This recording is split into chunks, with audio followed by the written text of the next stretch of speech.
যে আমার শহীদ শিক্ষার্থীর বাবা চাচারা গিয়ে থানায় 5 ঘন্টা বসে থাকে ওসি মহোদয়ের সাথে সাক্ষাতের জন্য, এমন মহা শক্তিধর ওসি এই জুলাই পরবর্তী বাংলাদেশে দরকার নেই। যে এই ঘটনার পরিপ্রেক্ষিতে গতকালকে ওখান থেকে লাশ উদ্ধার হওয়ার আগ পর্যন্ত আমাদের সর্বোচ্চ অভিভাবক সম্মানিত ভাইস চ্যান্সেলর উনি নিজেই সেখানে ছিলেন এবং সেখানে আমরা অনেকেই ছিলাম। সেখান থেকে লাশ পোস্টমর্টমে পাঠানোর পরে আজকে সকালেই আমরা 11টার সময় আমাদের যে অথরাইজড বডি, আমাদের বিশ্ববিদ্যালয়ের সকল চেয়ারম্যান বিভাগের, আমাদের অনুষদের সম্মানিত সকল ডিন এবং আমাদের বিভিন্ন দপ্তরের যিনি পরিচালনা করার দায়িত্বে আছেন এবং প্রশাসনিক দায়িত্বে যারা আছেন, সর্বোচ্চ এই বডি নিয়ে আমরা সকাল 11টায় মিটিং করেছি আমাদের ভাইস চ্যান্সেলর স্যারের সভাপতিত্বে। সেখানে আমরা যে কর্মসূচিগুলো নিয়েছি সেটা হলো যে আগামী 2 দিন আমরা শোক দিবস হিসাবে সেখানে ঘোষণা করেছি। আগামী 2 দিন আমাদের শহীদ জুবায়েদ হোসেনের স্মরণে আমরা শোক পালন করব এবং আগামী দিন আমরা প্রত্যেকেই কালো বেশ ধারণ করব এবং একটি শোক সভা করব জুবায়েদের স্মরণে এবং বাদ জোহর মসজিদে আমরা তার রুহের মাগফিরাত কামনার জন্য দোয়ার অনুষ্ঠানের আয়োজন করব। এর পরের দিন 21 তারিখে যথারীতি কালো বেশ ধারণ তো থাকবেই। শোক দিবসে 2 দিনই আমাদের পতাকা অর্ধনমিত থাকবে।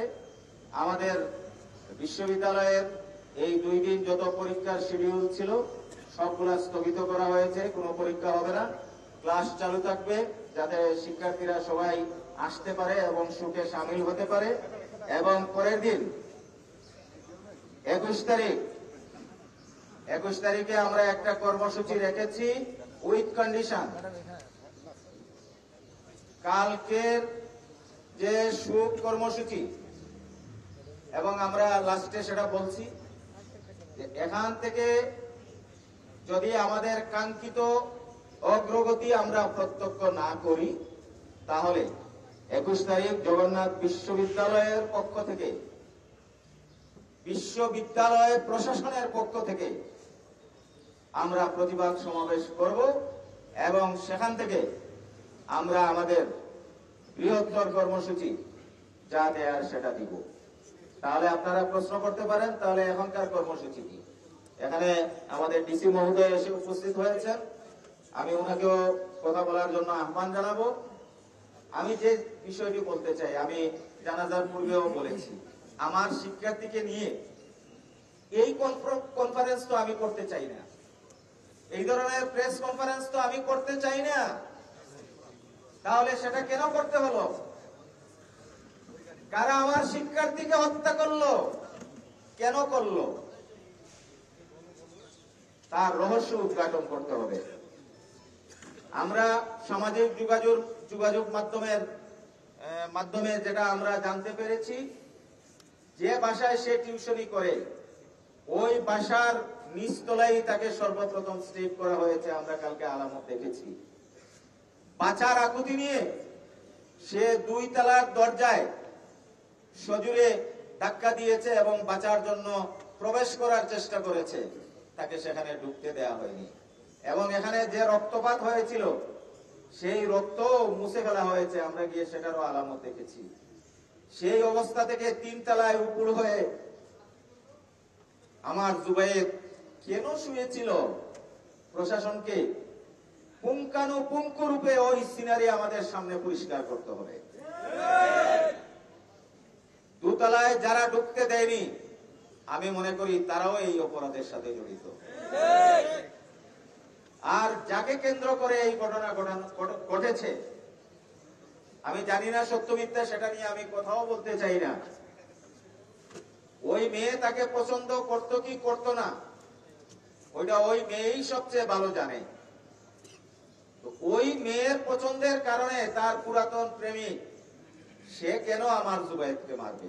এখানে আমার জুবায়েদের দায় কোথায়?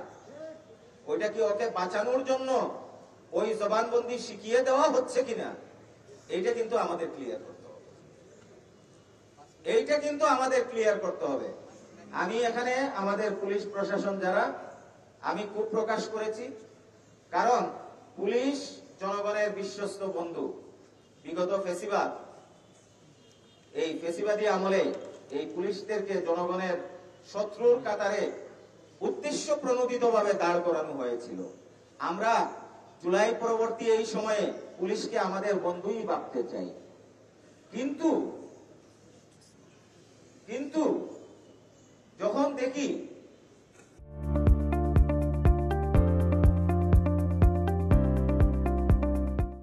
যে আমার শহীদ শিক্ষার্থীর বাবা চাচারা গিয়ে থানায় 5 ঘন্টা বসে থাকে ওসি মহোদয়ের সাথে সাক্ষাতের জন্য, এমন মহা শক্তিধর ওসি এই জুলাই পরবর্তী বাংলাদেশে দরকার নেই। আমি ডিসি মহোদয়ের দৃষ্টি আকর্ষণ করব এবং আমি প্রত্যাশা করব আপনার ব্রিফিং এ সেটা বলবেন। ওই ওসি খাওয়ার কথা বলে গিয়ে কেন 5 ঘন্টা আমার শিক্ষার্থীর বাবা এবং চাচাদেরকে বসিয়ে রেখেছে, তার বিচার কিন্তু আপনাকে করতে হবে। আমরা পূর্ণাঙ্গ রূপে আপনার উপর আস্থা রাখতে চাই। এবং আজকের এই প্রেস ব্রিফিং থেকে আমি, যেহেতু ডিসি মহোদয় আমাদের আশ্বস্ত করেছেন আগামীকাল সকাল 10টার মধ্যে এই হত্যার সাথে যারা জড়িত তাদের প্রত্যেককে চিহ্নিত করে, হত্যার মোটিভকে উদ্ঘাটন করে তাদেরকে আইনের আওতায় আনতে হবে।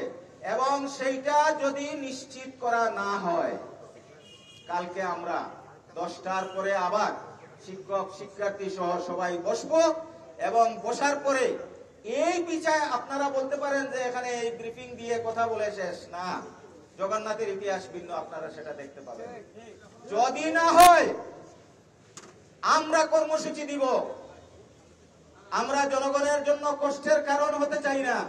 আমরা ব্লকে কর্মসূচি দিলে অনেক মানুষ কষ্ট পাবে, এটা আমরা জানি, কিন্তু ওই কষ্ট পাওয়ার চেয়ে আমার শিক্ষার্থীর জীবনের নিরাপত্তার বিষয় বেশি। আমার শিক্ষার্থীকে বাঁচাতে হবে।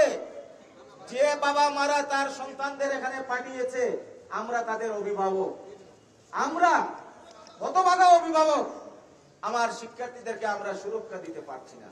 সুতরাং এখানে ডিসি মহোদয় যেহেতু উপস্থিত আছেন, আমি দাবি করতাম আজকে এই ঘটনাকে কেন্দ্র করে আইজিপি অথবা স্বরাষ্ট্র উপদেষ্টা ব্রিফিং করবে। আমি সেটুকু পর্যন্ত যাচ্ছি না। আমরা ডিসি মহোদয়ের উপর আস্থা রাখতে চাই। আবার কালকে একটা পরিচয় হয়েছে, উনি আমার এলাকার লোক। আমি বিশ্বাস করি হযরত শাহজালাল রহমতুল্লাহ আলাইহির মাটির সন্তান কোনো অন্যায়ের সাথে আপোষ করে না, এটা আমি বিশ্বাস করতে চাই। এবং আমার মনে হয় যে আজকের এই ব্রিফিং এর যে সারাংশ, আগামীকাল 10টা পর্যন্ত আমরা আলটিমেটাম দিচ্ছি।